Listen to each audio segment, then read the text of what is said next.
இது வரைக்கும் நம்ம பசுமை பூமி சேனலை சப்ஸ்கிரைப் பண்ணாதவங்க கீழே உள்ள ரெட் கலர் சப்ஸ்கிரைப் பட்டனை அழுத்தி சப்ஸ்கிரைப் பண்ணிக்கோங்க. கூடவே பக்கத்தில் இருக்கிற பெல் பட்டனையும் கிளிக் பண்ணிக்கோங்க. அப்போ தான் நம்ம அப்டேட்ஸ் எல்லாம் உடனுக்குடன் உங்களுக்கு தெரிய வரும். வாங்க வீடியோக்குள்ளே போகலாம். இப்போ சார், நம்ம 7ஆம் அறிவு விவசாயத்தில் 5வது ஜெனரேஷனுடைய விவசாயத்தை பற்றி நம்ம பார்க்குறதுல சார் ஒரு அருமையான கேள்வி கேட்டீங்க. அதாவது என்ன சார் கேட்டீங்க? உங்களுக்கு சந்தேகம் என் சந்தேகம் என்னன்னா இப்போ உரம் வைக்கிறோம். உரம் வைக்கிறது எனக்கு வேற வெட்டி போது வேற வெட்டி வச்சா உரம் நல்லா சீக்கிரம் எடுத்துக்குமா, இல்லாட்டி வேற வைக்காம வைக்கணுமான்றது எனக்கு தெரியல. அந்த டவுட் எனக்கு. இப்போ சார், நம்ம விவசாயம் சார் இப்போ இந்த இடத்த வாங்கி வைக்கிங்க. இப்போ நம்ம அப்பா என்ன சார் செய்யறாங்க? அப்பா இறந்துட்டாரு. ரயில்வேல ஒர்க் பண்ணாரு. ஆக்சுவலா கவர்மெண்ட் எம்ப்ளாயி. விவசாயத்தை பற்றி நமக்கு அனுபவம் கிடையாது. இப்ப நம்ம உள்ளூர் விவசாயிகள் என்ன சொல்றாங்க? உள்ளூர் விவசாயம் என்ன சொன்னாங்க, மரத்தை அந்த வேரை வெட்டினாதான், அந்த வேர்ல வெட்டினா அதோடைய உரம் டக்குன்னு எடுத்துன்னு மேல போவோம். அதனால அதை வெட்டுங்கன்னு சொல்லிட்டு எனக்கு ஃபர்ஸ்ட் இதுல அப்படிதான் வெட்டி வச்சேன். வேற வெட்டி தான் வச்சேன். எனக்கு தெரியாம தெரியல. நான் புதுசு 1 மாசம் ஆகுது. புதுசு இல்ல சார், நீங்க விவசாயம் செய்யறதுக்கே பெரிய சந்தோஷம். அதுதான் அவங்க சொன்ன உடனே நான் என்ன பண்ணேன், சரி எல்லாத்துக்கும் வேற வெட்டணும், வெட்டி தான் வச்சோம். வெட்டி வச்சுதான் பண்ணோம். ஆனா எனக்கு அந்த வேற வெட்டி வைக்கிறது நல்லதா கெடுதலாம் தெரியல. எனக்கு யார்கிட்ட கேட்க தெரியல. நீங்க உண்மையிலே ஃபர்ஸ்ட் உங்களுக்கு நான் நன்றியை தெரிவிக்கிறேன். ஏன்னா நீங்க விவசாயம் தெரியாமலேயே நல்லா தான் செய்றீங்க. விவசாயம் தெரிந்தவங்க, படிச்சவங்க, அறிவாளிகளே இந்த தப்பை பண்றாங்க. நல்லா புரிஞ்சிருங்க. தென்னை மரமா இருக்கட்டும், மனிதனும் தென்னை மரம் ஃபர்ஸ்ட் ஒன்று, அதை புரிஞ்சிருங்க சார். எப்படி கடவுள் நமக்கு வாயை படைச்சு நமக்கு ட்ரிப்பு வழியாவே உயிர் வாழ முடியுமா? நான் கேட்குறேன். ட்ரிப்பு வழியா நீங்க எதுக்கு வாயை படைச்சிருக்கான்? நம்ம சாப்பிட்ற எந்த பொருளும் அது உள்ள போய் குடல்ல பல எவ்வளவு ப்ராசஸ். பெருகுடல், சிறுகுடல். சாப்பிட்ட பொருள், இட்லி சாப்பிட்டா வெளியில இட்லி ஆகுறது, சப்பாத்தி பீட்சா சாப்பிட்றான், என்னென்ன சாப்பிட்றான், வெளியில எப்படி வருது? அது அந்த வேலையை செய்யறது குடல்ல உள்ள புழுக்கள். சார், நம்ம உடம்பே ஒரு சாக்கடை.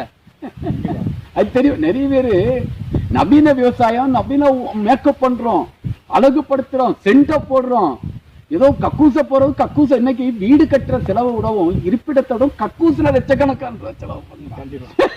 வீட சிம்பிளா வச்சிருக்கான், இந்த கழிவை போறது. சார், பொதுல நம்ம உடம்பே சாக்கடை.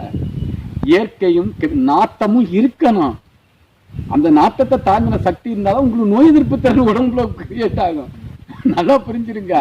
அப்ப வேர் எப்படின்னு சொன்னா, நீங்க எந்த உரம் தென்னையா இருக்கட்டும், எந்த பயிரா இருந்தாலும் நீங்க கொடுக்குற எந்த கெமிக்கலா இருக்கட்டும், ஆர்கானிக்கா இருக்கட்டும், எந்த பொருளையும் அந்த வேறு ஃபர்ஸ்ட் சாப்பிடாது. நல்லா புரிஞ்சிருங்க. ஃபர்ஸ்ட் நீங்க போடுற உரத்தை மண்ணில் இருக்கிற நுண்ணுயிர்களும் மண்புழுக்களும் தான் சாப்பிடும். புரிஞ்சிருங்க. அடுத்து என்ன செய்யும் சொன்னா, யூரியா போட்டேன்னா அமிடா இருக்கிறது நைட்ரேட்டா மாறி தான் அந்த பிளான்ட் சாப்பிடும். அதனாலதான் இயற்கை விஞ்ஞானிகள் காத்துல நைட்ரஜன் இருக்கு, நீ எதுக்கு போடுற, மண்ணுல சத்துக்கள் இருக்கு, நீ எதுக்கு போடுறன்னு நம்ம கேள்வி. அவங்க கேட்கிற கேள்வி என்ன, நியாயமான கேள்வி. பட் நமக்கு அதிக ஈடு வேணும், சீக்கிரம் காய்ப்பு திறன் வேணும் சொல்ற முறையில நம்ம அதை பண்றோம். ரெண்டுமே சரிதான், இயற்கை வேணும். ஆனா வேற வெட்டி வைக்கும் போது நீங்க கொடுக்கிற அந்த வேர்கள் என்ன ஆகும் சொன்னா, அந்த சத்துக்களை எடுக்காது. முதல் புரிஞ்சிருங்க. ஒண்ணு இல்ல சாருக்கு நான் சொல்றேன், உங்க உடம்புல ஒரு காயம் ஏற்படுது, ரத்தம் வெளியில வருதா? அடுத்து அந்த ரத்தம் எவ்வளவு நேரத்துக்கு பிறகு காயுது? அப்ப அந்த காயப்படுத்துறதுக்கு அந்த உடம்பு எவ்வளவு போராட்டம் போடணும்.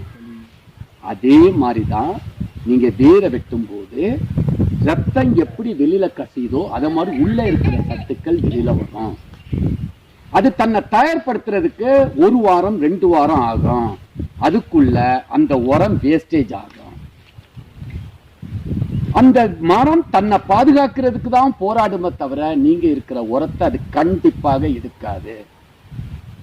100 வேர் வெட்டின்னு சொன்னா அதுல 10 வேறு தான் வேற உண்டு பண்ணோம். நீங்க அப்படியே உட்கார்ந்து இங்க பாருங்க. கேட்டீங்க, அருமையான கேள்வி. வெட்டி உரம் வச்சீங்களா? இந்த உரம் எப்படி இருக்கு? வேர் செத்துருச்சா? அப்ப மிகப்பெரிய முட்டாள்தனத்தை நம்ம காசும் கொடுத்து, நம்ம பொருளையும் கெடுத்து, ஆரோக்கியத்தையும் கெடுத்து, மரத்தையும் கெடுக்கிறோம். ஒரு கடை சொல்லுங்க. நம்ம சொந்த காசுல நம்மளே சூனி வைக்கிறோம். இது வந்து யாரு தெரியப்படுத்துறாங்க? இந்த அரசாங்கம் செய்த நான் செய்துட்டு இருக்கேன். அப்ப தயவு செய்து வேற வெட்டக்கூடாது. மண்ணுல போட்டு அந்த மண்ணுல இருக்கிற நுண்ணுயிர்கள் மண்புழுக்கள் சாப்பிட்டு அதுக்கப்புறம் கரையான் சாப்பிடும். அந்த கரையானை சாப்பிட பூரான் வரும். அந்த பூரானை சாப்பிட தேல் வரும். அந்த தேலை சாப்பிடுறதுக்கு அப்புறம் பாம்பு வரும். இந்த சைக்கிள் தான் உண்மையான சைக்கிள். தயவு செய்து தென்னை மரத்துல ஒரு வேரை கூட நீங்க வெட்டக்கூடாது.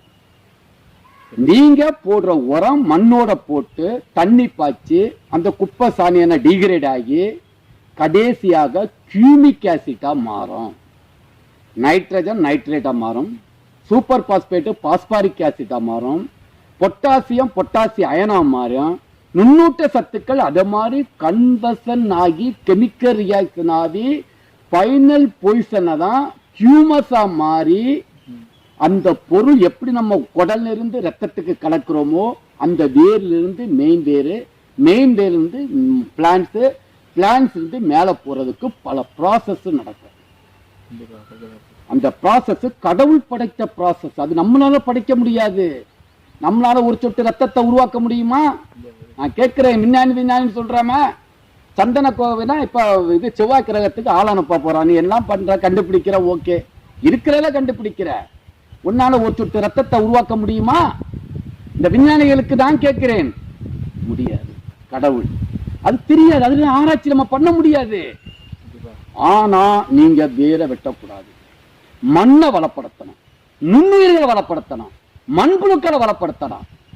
அப்படி இருந்தாதான் அந்த மரம் ஆரோக்கியமா நெடுநாளா நோய்வாய்க்கு இன்னும் ஒரு விஷயத்த சொல்றேன். நீங்க வேற வெட்டினா அந்த வேர் வழியா பல நோய் கிருமிகள் உள்ள போயிடும். காயப்பட்ட அழுகுதா? இன்ஃபெக்ஷன் ஆகுதா? கையை வெட்டுறோமா, காலை வெட்டி எடுக்கிறோமா, இன்ஃபெக்ஷன் ஆயிடும். யாருக்கு தெரியுதா? யார் ஆராய்ச்சி? பசுமை பூமியோட ஆராய்ச்சி யார் கண்டுபிடிச்சது? உலகத்துக்கு அதான் சொல்றது. அந்த பிரச்சனை. ரெண்டாவது, நீங்க வேற வெட்டுனா மரம் புயலுக்கு சாயும், நோய் வாய்ப்படும், ஆரோக்கியத்தை கெடுக்கும், காய்ப்பு திறனை இழக்கும். எல்லாத்துக்கும் மேல மரம் வந்து மண் தண்டு சிறுக்க ஆரம்பிச்சிடும், மட்டில இருந்து குறையும். அப்ப நீ சொன்ன மாதிரி ஒரு கூட சொன்னீங்கன்னு சொன்னீங்க, நம்ம காசுக்கு.